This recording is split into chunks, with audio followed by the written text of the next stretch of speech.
In theaters near you. I've been waiting to say that. Yeah, fine, let's do it again. Let's do it properly. Yeah, let's do it. Mard ko dard nahi hota, the man who feels no pain in theaters near you. Wow, I can never get like... you can't get enough of it. Yeah, I'm going to say it again. I want to say it again.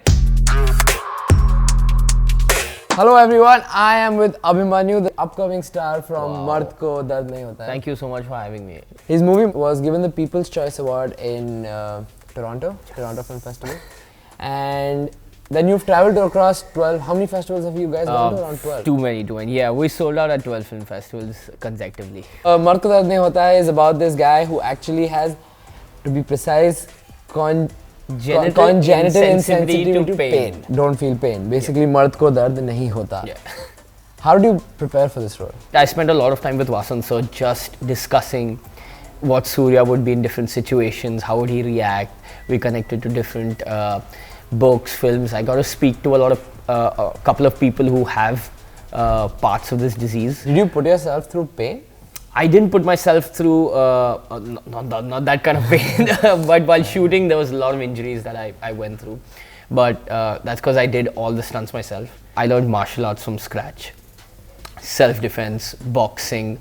I went obviously to get into that shape as well. First half of the film I'm playing an 18-year-old chubby boy. Second half I'm playing a 22-year-old guy who wants to be a vigilante hero, you know. So that transformation was there, and there was a sense of calm that Surya has, so I had to do a lot of meditation for that. Last 3 months before I started shooting for the film, I went into isolation. So I didn't speak to anyone except my trainers and Vasan sir. And everyone at house was so pissed at me. Baat hi nahi karta, khana khaya ki nahi, and I would be like... The movie is recognized all over the world right now. But now it's entering India. Yeah. Okay, it was released in Mami, but that's still a very small audience. But now it's going to hit the theaters. Do you think it's going to receive the same kind of appreciation like on the box office as well? I hope so, yeah. We've been traveling to festival after festival for the last 6 to 8 months.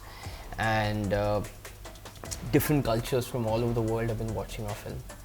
And they've been giving it a lot of love. Yeah. No, but like, you know, India's audience is like commercial. I know. And that's what's interesting, because the films that get into film festivals are usually arty films. Artsy films. Yeah, but this is not. I think this has everything that any commercial film would have. You want drama, lovers, bichadna, they're there. Okay. You want twins in the film, they're there. You want someone's Ma Marti hai scene, that is there. Okay, basically everything that you can... You've done justice to the Indian commercial audience. Absolutely. And Vasan sir's genius, he's kind of weaved it in such a way, you will never think that they are the exact things that you look into every commercial film. But like, now the Indian audience is also going to go through a dilemma, because on the same date, is going to be Akshay Kumar's Kesari. Yeah. Now, usually films when they clash, there's like this, you know, so there's kind of a rivalry that's built, you know.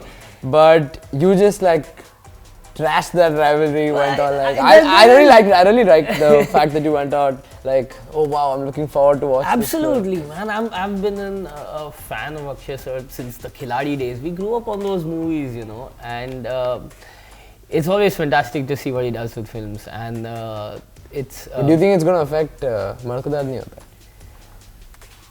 I mean, I'm going to go watch Kesari on the weekend, guys. But... okay, I'll go watch Mard Ko Dard Nahi Hota. We've done justice now. You've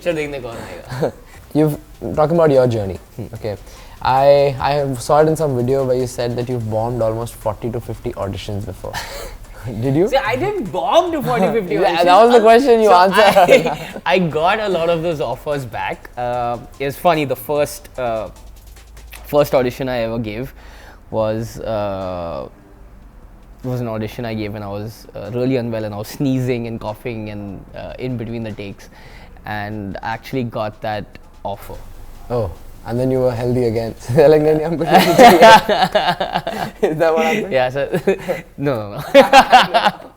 But a lot of these films happened, but at that time I gave these auditions wanting to know if I really do have what it takes to be an actor. I mean, we have to ask these questions, you know. You're a star kid, okay? Yay. The question that I think you waited all your life for. Like, if somebody asks me about nepotism, what am I going to say? You know? Is there any pressure when go like, "Ye Bhagyashri ka beta hai"? What's the pressure like? I mean, I keep saying this, that that's when you call me Bhagyashri, the actress's son. I don't deserve that credit. I haven't done anything to deserve that credit. And that's why I say, you know, yes, I'm Bhagyashri's son, but am I Bhagyashri, the actress's son? What my mom did with Maine Pyar Kiya, it was a film 30 years ago, and people, when we still go to vacation, still recognize her as Suman. Yeah. You know, the character has lived on for 30 plus years. My mom. and I'm so happy that people know me because of my trailer that went viral. Yeah. I actually didn't know you were Bhagyashri's son. Exactly. I found that. Thank you. Yeah. Your mother was always supportive. She was. No. Yeah, I want to know because she's also. Sorry, mom. She's also left Bollywood. So. No, they were not. They were like, and I see why, because there's just a lot of. Oh, tell us. They were not. They were really protective, and if say I have a loved one wanting to get into this industry, I'd also protect them in the same manner they did. They tried to persuade me into getting into everything other than this. While I was studying in New York, my mom would call me up, "Son, so your cousins are studying in Columbia. Just go and sit in one of their class and see how it feels." I said, "Mom, you can't randomly go and sit in a class like that, you know." And my dad would tell his friends that, "Listen, tell Abhimanyu to join your work and all that." And they'd come and like have this conversation over a cup of coffee. They're like, "You will make a lot of money and all that." And I was like, I'm making enough for myself independently since I was 16. So, you know, that's not what triggers me. That's not what turns me on. But seeing how happy I was and how I developed while I was doing the film, that really, like, it brought tears into their eyes. Literally, like, mom cried when she saw the film. Thank you so much for talking Thank to you, us. bro. Thank you so much. Thank you.